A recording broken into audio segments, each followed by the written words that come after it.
Hi friends, welcome to biology for DSC. నేను మీ హర్లీలా. Friends, ఈ వీడియోలో మనం intermediate second year botany text book 6వ యూనిట్ అయిన మానవ సంక్షేమంలో మొక్కలు సూక్ష్మజీవులు పార్ట్ 11 వీడియోని డిస్కస్ చేద్దాం. వీడియోలోకి వెళ్ళే ముందు బయాలజీ ఫర్ డిఎస్సి ఛానల్ని లైక్, షేర్, సబ్స్క్రైబ్ చేయండి. Stay tuned and keep watching. Biogas ఉత్పత్తిలో సూక్ష్మజీవులు. ఈ బయోగ్యాస్ అనేది మిశ్రమ వాయువులతో కూడి మీథేన్ ఎక్కువగా ఉంటుంది. సూక్ష్మజీవుల చర్యల ద్వారా ఉత్పత్తి అయ్యి ఇంధనంగా ఉపయోగపడుతుంది. బయోగ్యాస్ అనేది వాయువుల మిశ్రమం. దీనిలో మీథేన్ ఎక్కువగా ఉంటుంది. సూక్ష్మజీవుల చర్యల ద్వారా ఉత్పత్తి అయ్యి ఇంధనంగా ఉపయోగపడుతుంది. బయోగ్యాస్ అనేది సూక్ష్మజీవుల చర్యల ద్వారా ఉత్పత్తి అవుతుంది. బయోగ్యాస్ సూక్ష్మజీవుల పెరుగుదల జీవక్రియలలో అంత్య ఉత్పన్నాలుగా ఉత్పత్తి అయ్యే వివిధ వాయువుల గురించి మనకి ఇదివరకే తెలుసు.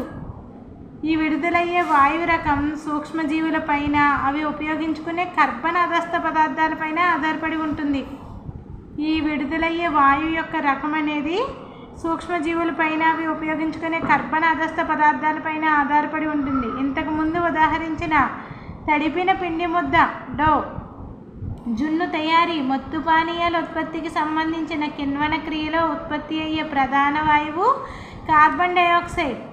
తడిపిన పిండి ముద్ద, జున్ను తయారీ, మత్తు పానీయాల ఉత్పత్తికి సంబంధించిన కిణ్వన క్రియలో ఉత్పత్తి అయ్యే ప్రధాన వాయువు ఏంటి? Carbon dioxide, CO2. అయినప్పటికీ కొన్ని అవాయు బ్యాక్టీరియా సెల్యులోజ్ పదార్థంపై పెరిగేవి ఎక్కువ శాతం మీథేన్ వాయువుని CO2, H2లతో సహా ఉత్పత్తి చేస్తాయి. ఈ మొత్తం బ్యాక్టీరియంలను కలిపి మెథనోజన్లు అంటారు. అటువంటి ఒక సామాన్యమైన బ్యాక్టీరియం మెథనోబాక్టీరియం. ఈ మొత్తం బ్యాక్టీరియాలన్నింటినీ కలిపి మెథనోజన్లు అంటారు. అయినప్పటికీ కొన్ని అవాయు బ్యాక్టీరియా సెల్యులోజ్ పదార్థంపై పెరిగేవి ఎక్కువ శాతం మీథేన్ వాయువును కార్బన్ డైఆక్సైడ్, H2లతో సహా ఉత్పత్తి చేస్తాయి. చాలా అవాయు బ్యాక్టీరియాలు సెల్యులోజ్ పదార్థంపై పెరిగేవి అటువంటివి ఏం చేస్తాయి? మీథేన్ వాయువుని, అదేవిధంగా కార్బన్ డైఆక్సైడ్ని, హైడ్రోజన్లను ఉత్పత్తి చేస్తాయి. ఈ మొత్తం బ్యాక్టీరియాలన్నింటినీ కలిపి ఏమంటాం మనం? మెథనోజన్లు అంటాం.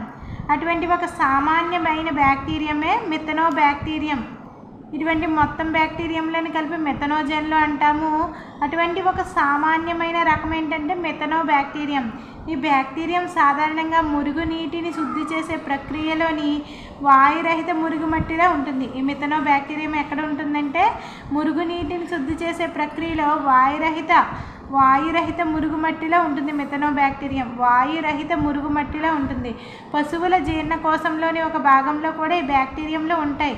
పశువుల యొక్క జీర్ణకోశం రూమెన్లో కూడా ఈ మెథనోబాక్టీరియంలో ఉంటాయి. పశువుల ఆహారంలో ఉన్న అత్యధిక సెల్యులోజ్ పదార్థం వాటి జీర్ణకోశం భాగంలో కూడా ఉంటుంది. పశువుల ఆహారంలో ఉన్న అత్యధిక సెల్యులోజ్ పదార్థం వాటి జీర్ణకోశంలో రూమెన్లో కూడా ఉంటుంది. రూమెన్లో ఈ బ్యాక్టీరియం సెల్యులోజ్ పదార్థాన్ని విచ్ఛిన్నం చేయడానికి ఉపయోగపడుతూ పశువుల యొక్క జీర్ణకోశంలో ఉంటుంది రూమెన్. ఈ రూమెన్లో బ్యాక్టీరియం సెల్యులోజ్ పదార్థాన్ని విచ్ఛిన్నం చేయడానికి ఉపయోగపడుతూ పశువుల పోషణలో ఒక ముఖ్యమైన పాత్రను పోషిస్తుంది. ఏంటది? మెథనోబాక్టీరియం. నెక్స్ట్, సాధారణంగా గోబర్ అని పిలువబడే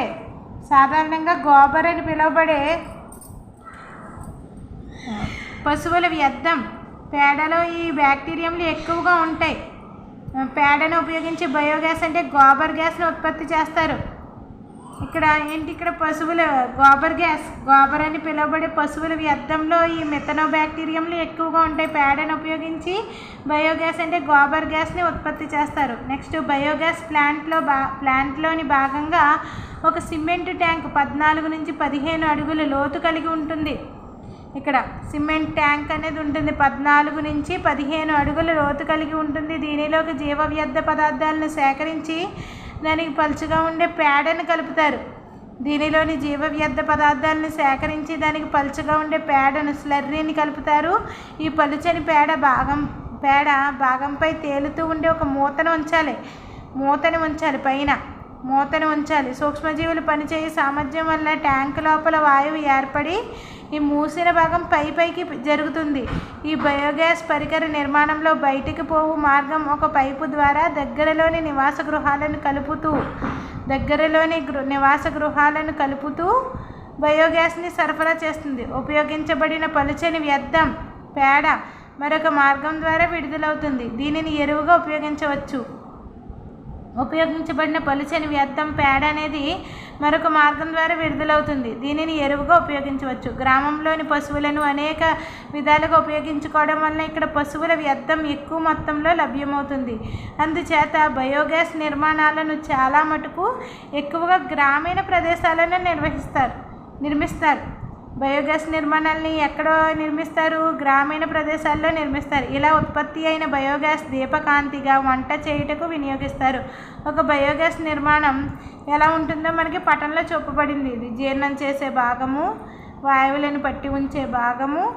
ఇక్కడ నుంచి మనకి వాయువుని తీసుకుని ఇక్కడ ఇళ్ళకి లింకప్ అయి ఉంటుంది అన్నమాట, వాయువుని పట్టి ఉంచే భాగం.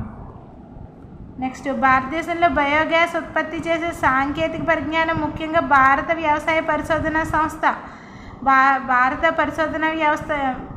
వ్యవసాయ పరిశోధన సంస్థ IARI, ఖాదీ గ్రామీణ పరిశ్రమల కమిషన్ KVICల కృషి వలన జరిగింది. ఈ బయోగ్యాస్ ఉత్పత్తి చేసే సాంకేతిక పరిజ్ఞానం భారత వ్యవసాయ పరిశోధన సంస్థ IARI, ఖాదీ గ్రామీణ పరిశ్రమల కమిషన్ KVICల కృషి వలన జరిగింది. నెక్స్ట్ అంతే. నెక్స్ట్ టాపిక్ నెక్స్ట్ వీడియోలో డిస్కస్ చేద్దాం. Stay tuned and keep watching.